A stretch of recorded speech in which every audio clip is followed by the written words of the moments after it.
What is up, everybody? I'm back here. Another One Piece vlog. Things are getting exciting. So, for this episode, it will be a Thriller Bark arc review.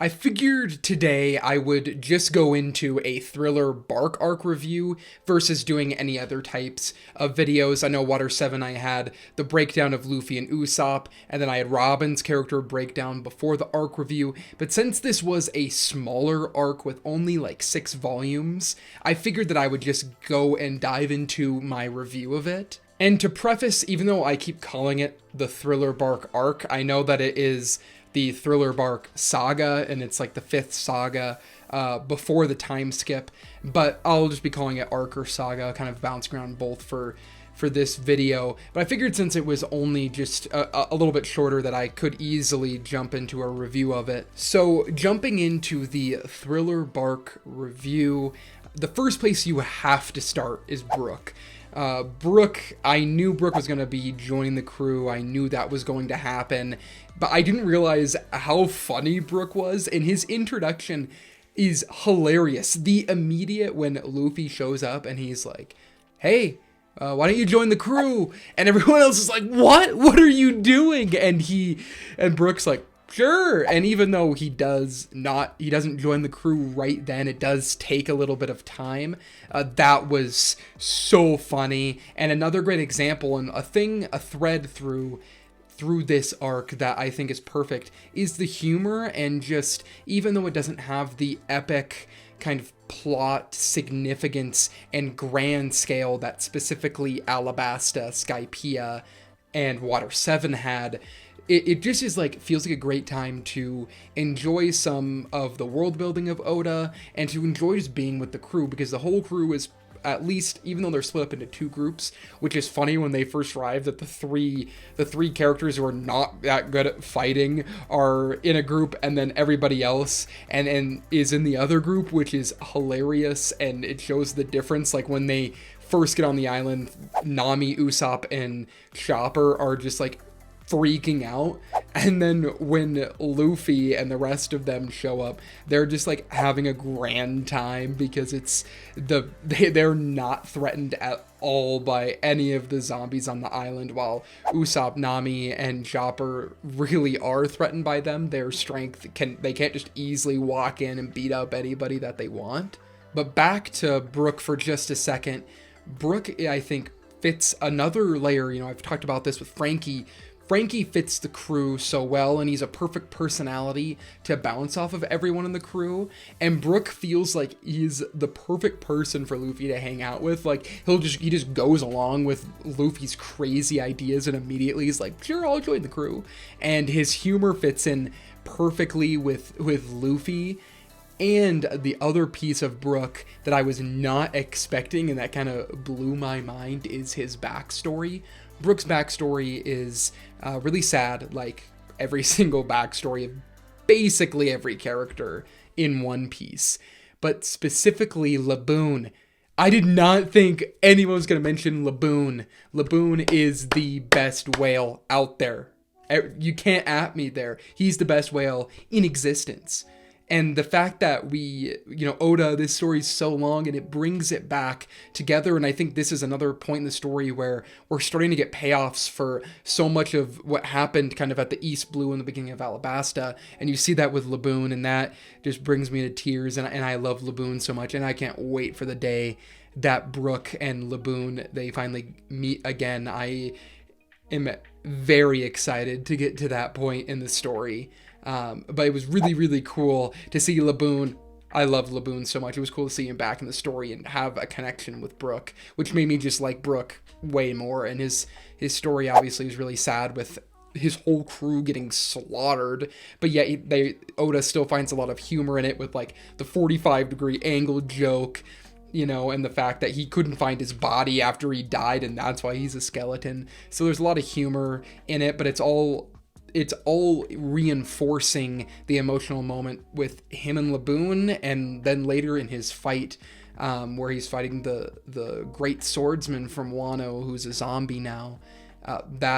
That moment where he talks about his afro and why he won't cut it, because that's the only thing that Laboon will remember, is just, it's so sad, and I just love Laboon. You can't not love Laboon.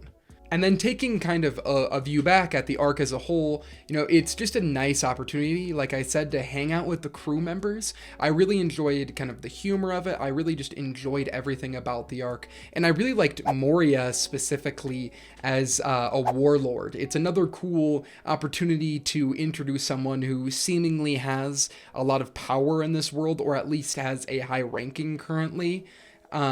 And so Moria, I thought he was actually really funny. I know that my girlfriend Julie, who's reading it with me, is not as big of a fan of Moria as I was, and she's always like, "Why do you even like Moria? Like, he's just like a weird character." And like, fair enough, I get it, but I thought he was kind of endearing. His design is really cool. Like, he's not the most threatening warlord, and I think clearly he's one of the weaker, if not the weakest warlord. Like, him and what used to be Crocodile were kind of the two weakest, I think.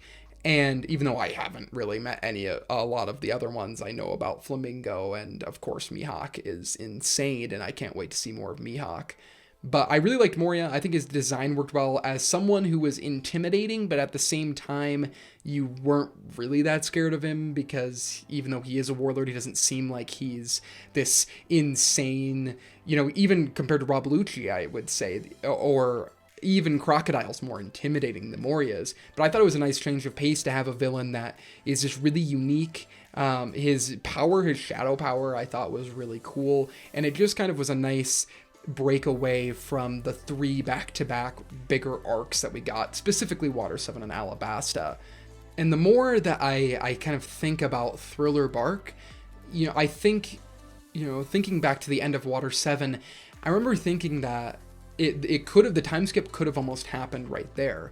Like, the crew's back together, they get Frankie, and you get the reaffirmation of Usopp and Robin as characters. They overcome Enies Lobby, the biggest obstacle they've had up to this point. And even though there's kind of things brewing in the background with Shanks and Ace and Blackbeard fighting is really, really cool. There's all this kind of stuff going on, but it almost felt like, okay, this is the end of the first half of it, and then like we'll keep going. And so I wasn't really sure, because I know that it's a little bit longer to the time skip. But getting to Thriller Bark, it all kind of went away. Like, I wasn't thinking, at other points in the series, I'm like, okay, I'm kind of ready to get to the major points, but I found myself in Thriller Bark, and maybe it's because the pace went a little bit quicker, because it is a little bit of a shorter saga, that I never really was thinking about where they're going next. I was just thinking about where they are, and that can be one of the downfalls, I think, with early One Piece. As good as the East Blue Saga can be, especially with Arlong Park, there are moments where it's just like, I'm ready to keep going. Like, I know what happens in the story in the future, and I think there's really important groundwork being laid down, but I'm still want to keep, like, I'm ready to get done with these arcs, and Thriller Bark didn't feel like that at all. I really, really liked the atmosphere of it. I think it's a really cool kind of, like, take on the horror comedy genre. Which was really cool to see Oda kind of switch gears from 2 different types of genres within the shonen genre. And yeah, I think Moria was really interesting. I'm not sure what his future holds. Like, he loses to Luffy, and obviously Luffy has the cool where he takes on all the shadows. That's also kind of like a cool power where it only happens once, and so Luffy isn't always going to be that strong. He's going to have to, if he ever wants to match like a similar like power level to that, it's going to take a lot more training. But it was cool to see that after Gear 2 and Gear 3. It was kind of just a fun little one-off thing that I enjoyed. I'm really curious to kind of see what they do with Moria. If Julie, my girlfriend, if what she thinks of Moria is what the masses think of him, then I feel like there's not going to be a lot going on with him in the future, maybe just a few moments. I hope they take him in a cool way, or I hope he impacts the plot in a cool way. I'm not really sure, because I'm pretty sure there's going to be a lot of changing with the warlords, especially if the time skips 2 years, but I think there's still ways to go with that and getting ready for the time skip, so I don't want to get ahead of myself.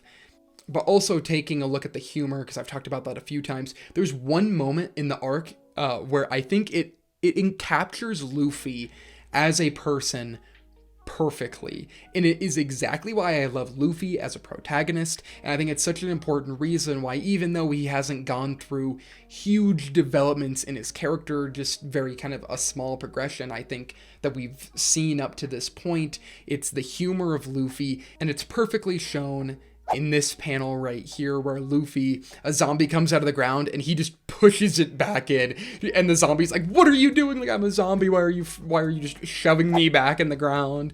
And then the other jokes with the old, whatever they are, the old man versus a zombie, and the first time it's a zombie and then it's actually just an old man who wants his shadow back. Like, that is classic Oda humor, and I think it fits perfectly in the humor, the horror humor genre, and it's a really cool break from these bigger plots with the Navy that we've been going at, and I'm kind of ready now to get back to those plots. And I think the end of this arc also did something very similar to at the beginning of the Water 7 saga, that first little arc on the Long Island, how Okaji shows up.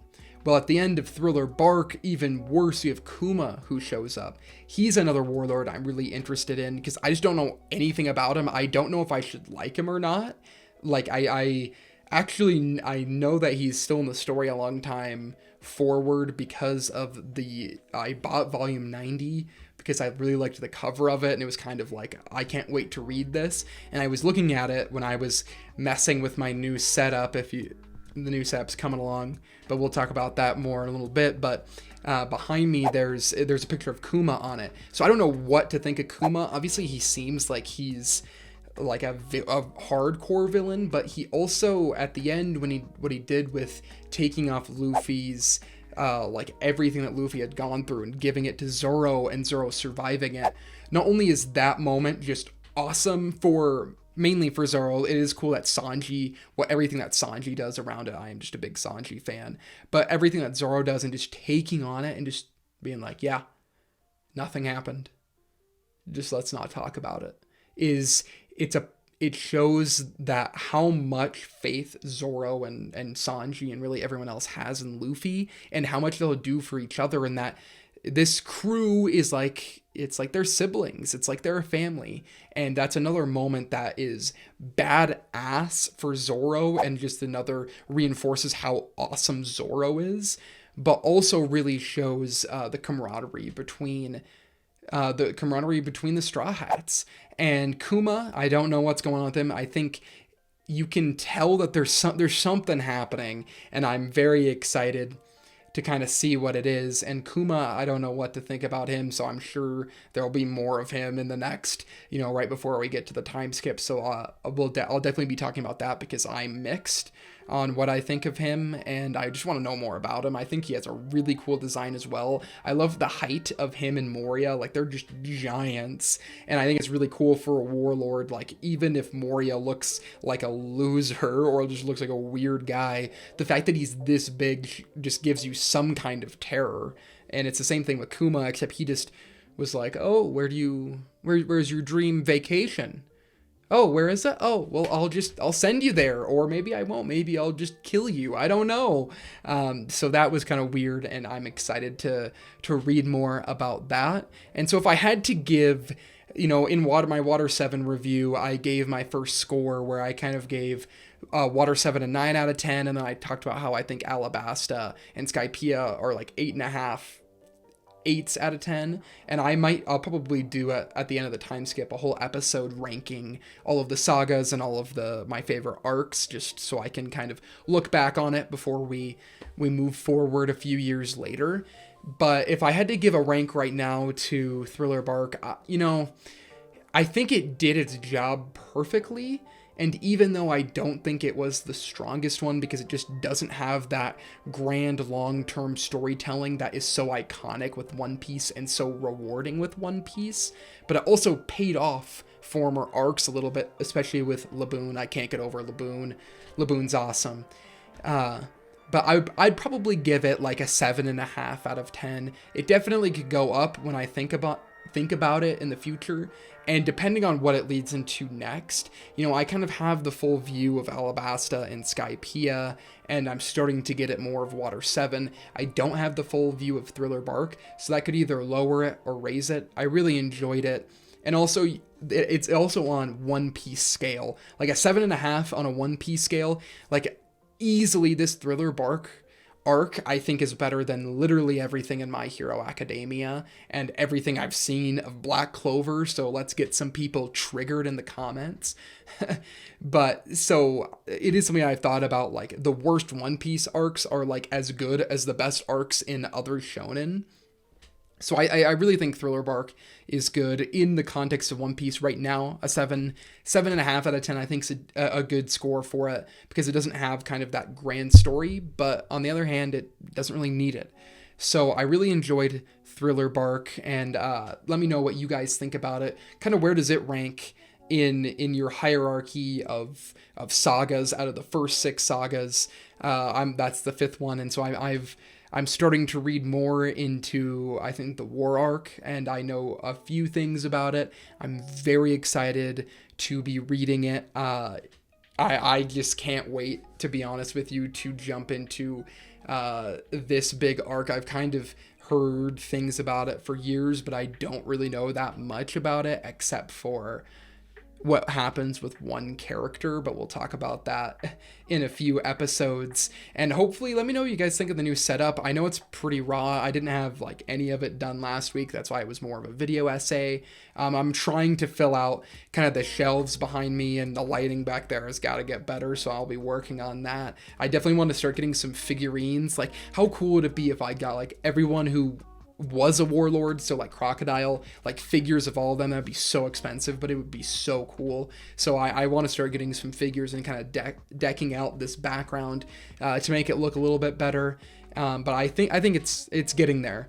So of course, as always, reach out to me if you want to get involved with the One Piece vlog. Next week, I'm about to be recording an episode with my brother for the first like One Piece discussion. That'll kind of be a subset of these vlogs. And so we'll be talking about, I think I'm planning on reading quite a bit in the next few days. So I don't know how far I will be for that episode, somewhere in the next saga. Probably not, I probably won't be finished with it, but that'll be kind of a podcast type episode. So if you want to be on it, if you're a creator, or if you're not and you just want to talk One Piece, reach out to me, DM me, we can probably figure something out. Hopefully this setup will keep evolving. And as of course, new One Piece vlog will be out every Thursday, and then watch out on a different day, I'll release that One Piece discussion. So thank you guys for watching this video on Thriller Bark, and I hope to see you in the next one.